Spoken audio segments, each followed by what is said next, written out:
Welcome to our new video with Storm Research Center. I am Cedric Legrand, a PhD student. We are at EM Lyon. We have the privilege of being with Marya Besharov from the University of Oxford, and we will talk about social enterprises, hybrid organizations, and more. So Marya, thank you very much for being with us today. My first question would be simply for our audience. Could you please introduce yourself and what your main research topics are? Sure, thank you, and thank you for having me. So I'm Marya Besharov. I'm professor of organizations and impact at the University of Oxford at Saïd Business School, and I also am the academic director of the Skoll Centre for Social Entrepreneurship. And so just a little bit about my work and my research interests. Broadly, I'm interested in and have really spent my career studying how leaders and organizations navigate and balance competing demands and competing strategic priorities. And for me, the part of that I've really zoomed into is how do leaders and organizations navigate the competing demands of social impact and financial success. And so sometimes that might be in the context of a social enterprise that is trying to create positive social or environmental impact through a commercial business venture. Sometimes that's been in the context of mission-driven or purpose-driven businesses that are for-profit businesses. But really, again, the business is in the service of the social mission. And so the competing demands in those cases are around profit and purpose or social impact and financial success. But my interest, I would just say that's my empirical context. I would say the interest is sort of more fundamental in this notion of competing demands and how leaders and organizations navigate competing demands. Your work covers topics of social enterprises, hybrid organizations, and social impact, and so on. So what initially inspired your interest in these topics, and how did your research agenda evolve? Yes. Okay. So my answer to this kind of question has actually evolved itself over the years as I've really discovered kind of the deeper roots of my interests. But I'll start with the sort of obvious starting point and then maybe dig into that. So I was, before I got my PhD, I did an MBA at Stanford, and it was in the early 2000s. And social entrepreneurship in the Bay Area and Silicon Valley at that time was sort of becoming a hot topic and a thing. And it was starting with what people were calling at the time venture philanthropy, which was an effort by investors, venture capitalists in particular, to use venture capital in order to catalyze social ventures, not just commercial ventures. And then there was an interest in these ventures themselves, right, as businesses that were pursuing a social mission. And I was doing my MBA, and this was kind of bubbling around in the space at Stanford, Palo Alto, just more broadly in the Bay Area. And I was just completely fascinated. I took some courses on it during the MBA. And it was fascinating to me because you could see the excitement, the potential of business leaders who thought they had not just capital, but sort of know-how and practices to offer to the social sector. And they really did care about the kinds of problems that social sector organizations were trying to address. But at the same time, at least for me, I could see, well, there could be some challenges here because you have people who are experts in one domain with one set of approaches, what I have later called, one institutional logic, coming into a field where there's a deep history and grounding in a different set of practices and approaches around a different institutional logic.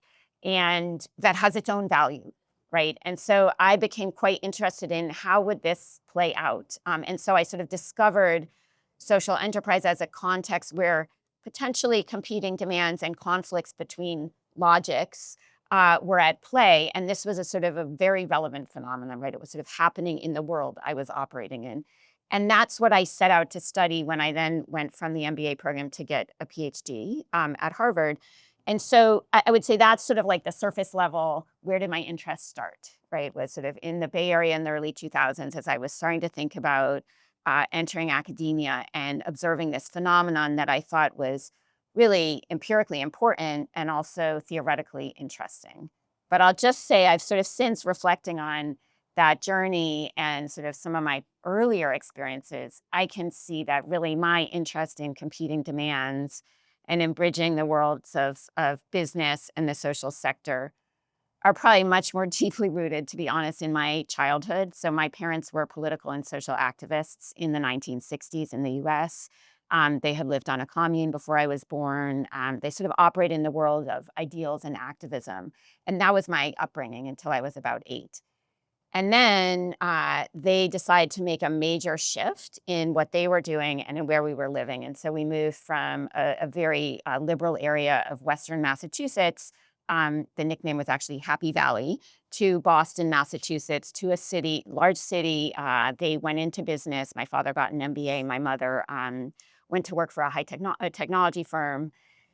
And we kind of shifted between the world of ideals or purpose and the world of business and corporations. And yet there was a real emphasis on sort of retaining our roots. And so I would say I can now see that's kind of sparked my interest and my appreciation for both the challenges and the opportunities and value that can come from bridging different institutional worlds. I would like to come back to the concept of hybrid organizations. Yeah. Maybe could you, for our audience, briefly explain what they are? Yes, thank you. Okay, so I think of hybrid organizations, or rather, I like to talk about hybridity and organizational hybridity as combining within a single organization aspects of different institutional logics, identities, forms of organizing that historically have sat in separate spheres, in separate organizations associated with separate sets of values and practices and goals and objectives.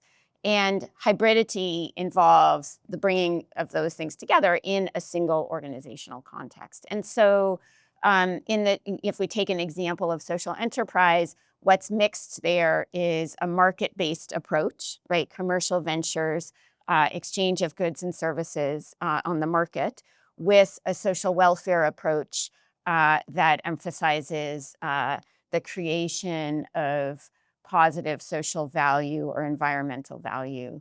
And historically, in many contexts, one kind of organization pursued market-based approaches and another pursued social welfare approaches, and social enterprises are bringing those together. So microfinance is a good example of this. But I would say that hybridity, it's not always about mixing the market and the social welfare, right? Family businesses are hybrids, right? And they mix a family logic with a market-based or business logic. So hybridity kind of sits above. I've studied it mainly in one empirical context, but it sits above that. Thank you. That's very clear. Nowadays, so more and more organizations are claiming to pursue competing goals. For instance, traditional firms are making commitments to some social or environmental goals.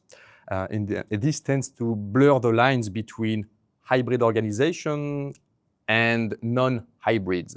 So in this context, how do you see the future of research on hybridity as a distinct stream of research? Yes. Okay. I love this question, in part because this was essentially the question that one of my reviewers asked me in my 2014 AMR paper, which led to a huge unlock in what that paper did. Because you're right, many organizations pursue multiple goals, and even forget about social responsibility or purpose and profit.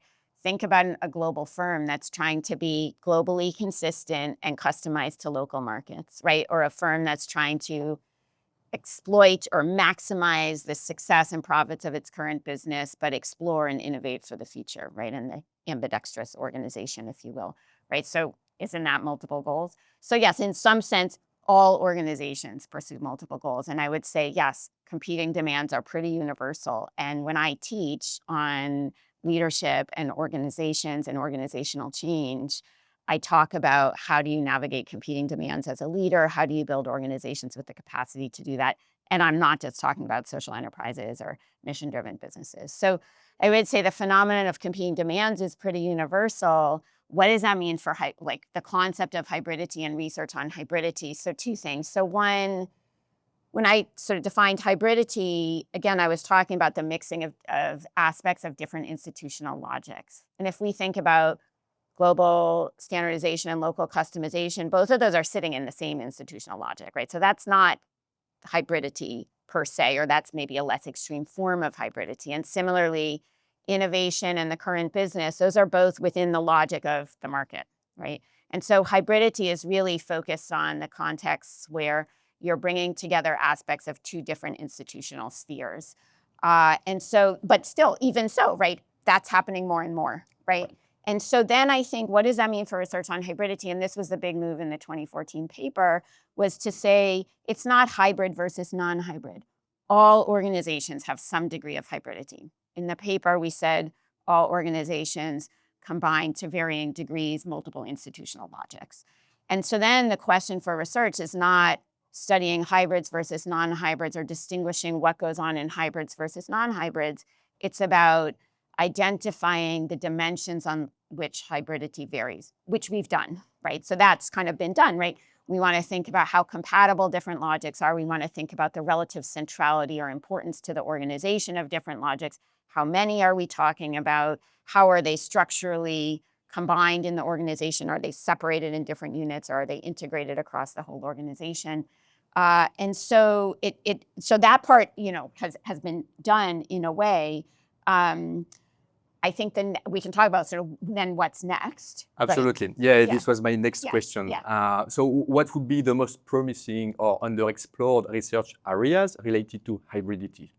Yes. So I think there's a few, and sort of in varying degrees of sort of ambition, if you will. So some are like, okay, given what we know about hybridity, kind of like go deeper, fine tune, right? And that often will require different methods, right? So, a lot of early work in any field, right, is can be often more sort of single case study, qualitative, inductive work. And then as the knowledge base grows, you can get towards more deductive, hypothesis testing, quantitative work, right?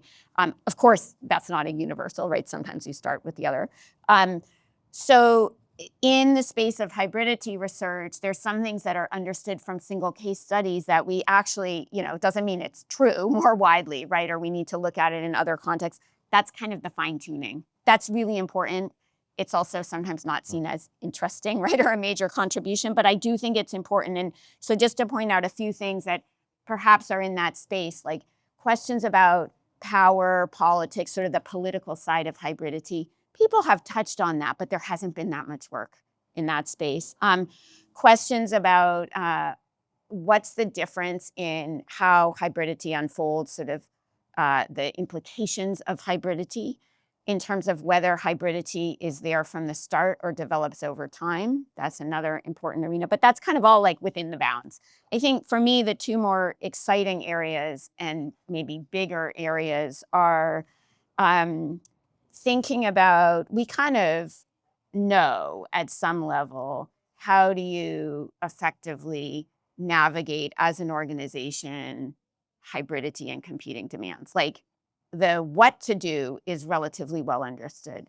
The doing it in practice is still not well understood. And so I've talked about this in a recent piece as hybridity work, right? How do leaders and members of organizations actually navigate the day-to-day of competing demands? And that might be seen as sort of less conceptually interesting, but actually it opens up a whole range of questions about identity, emotion, navigating tensions in practice, and sort of the work of leading in hybrid contexts. I think that's a really important area. It invites in a whole bunch of other related literatures, some that are more sort of meso and micro level. So that's one big area. And then the other is really going sort of what I have called in this recent paper that reflects on the 2014 paper, the zooming out part. So this sort of hybridity work in practice is a zooming in, right? What does this look like on the ground, the work of leading in hybrid context? The zooming out is hybridity at the organization level is situated in the context of organizations operating in an increasingly complex, interdependent, interconnected, uncertain world, right? And we still tend to think about this in sort of relatively linear ways, right? And so we need to think about hybridity and do work on hybridity from systems perspectives to recognize the nonlinearity, the interdependence, the sort of multi-level relationships that are going on, and to think about and to ask questions about how does hybridity emerge and get sustained over time when really organizations are embedded in much more complex and uncertain and rapidly changing environments. Sounds promising, indeed. My next question is about your role as the academic director of the Skoll Centre for Social Entrepreneurship at Saïd Business School. So could you share with us what this role entails and how does academic research contribute to the activities of the center?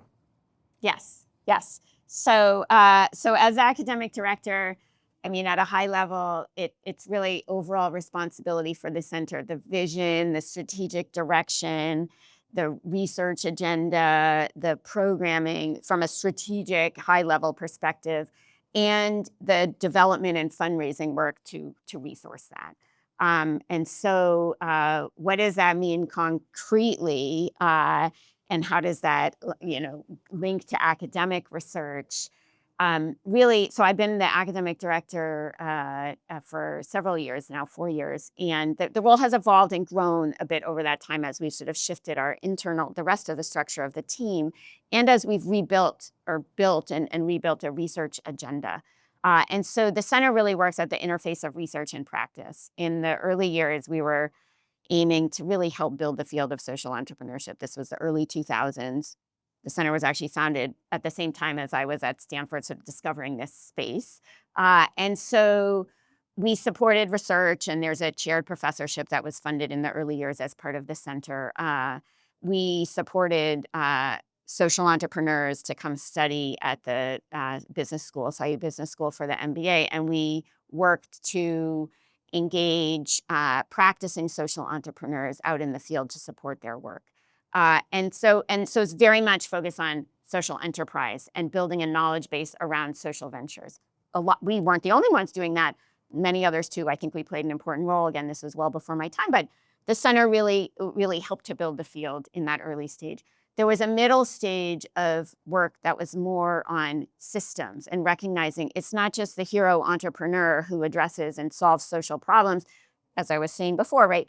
Leaders and organizations are embedded in increasingly complex systems. And so the work of the center, including the research, was much more focused on how do we understand and start to help people, leaders, innovators, shift the systems that are creating and underpinning the state of the world today and the complex problems that we face, so that we can have better economic and social futures. And so it's really the work of the center shifted from being very much on the entrepreneur to counterbalancing that with the work of sort of understanding systems. And we had one big project, the Systems Change Observatory, that focused on that.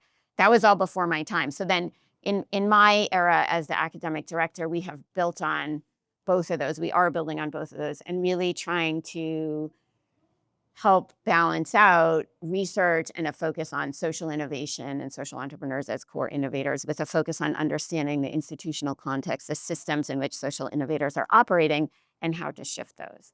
And so what does that mean in terms of academic research? Again, I said earlier, we work at the interface of research and practice. And so my aim is that there is a sort of a foundation of academic research that underpins the center in two ways. We draw on existing research in our learning programs, and we also support early career researchers and faculty who are fellows of the center to continue developing new academic research. But we don't expect that everything that we do in the research arena is published in an academic journal. My sort of informal guideline is about a third of the work that we do on the research side should have an academic backbone to an academic paper.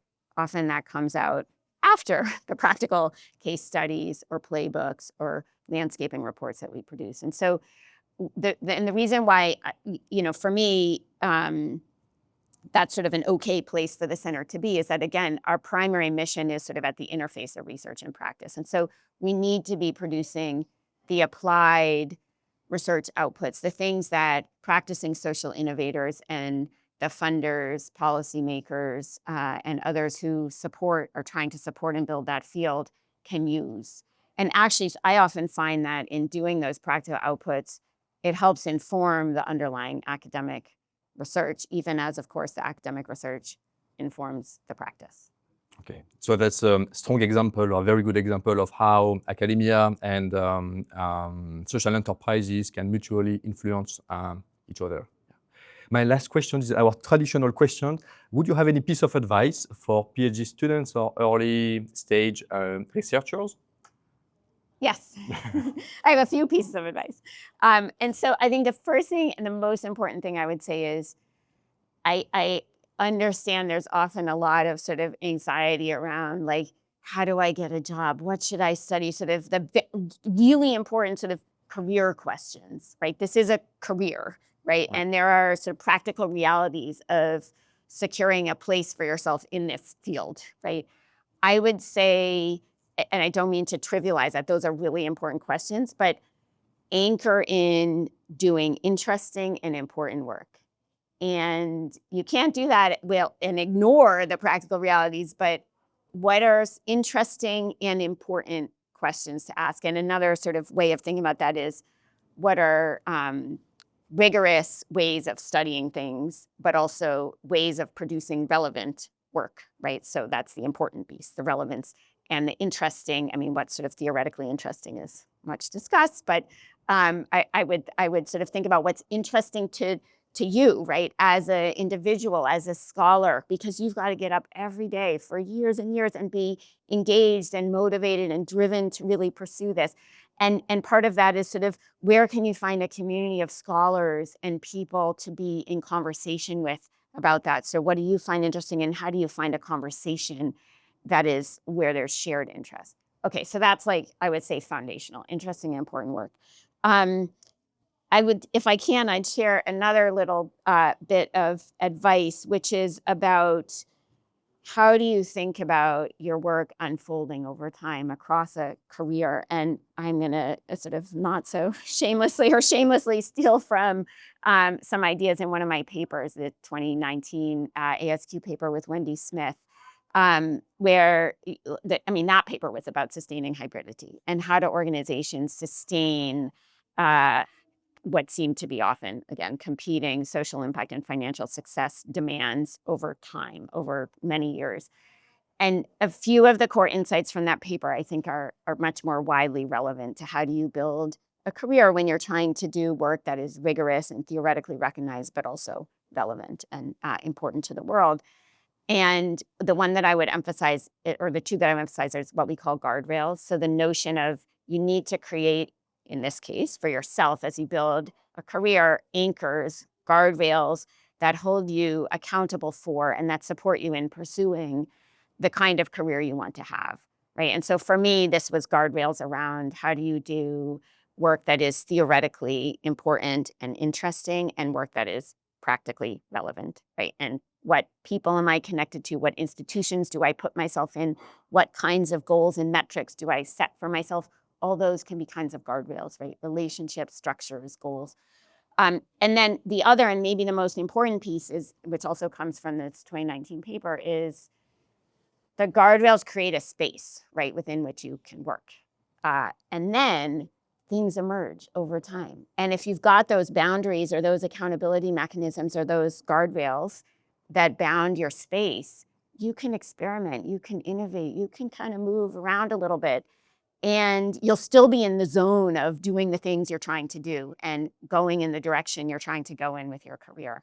And so the notion of emergence and dynamism and sort of evolution and change over time, I think that's one of the most important things about these careers because it's long, right? You have many years and there'll be multiple institutions you're in and multiple projects and like the path becomes clearer as you start to walk down it.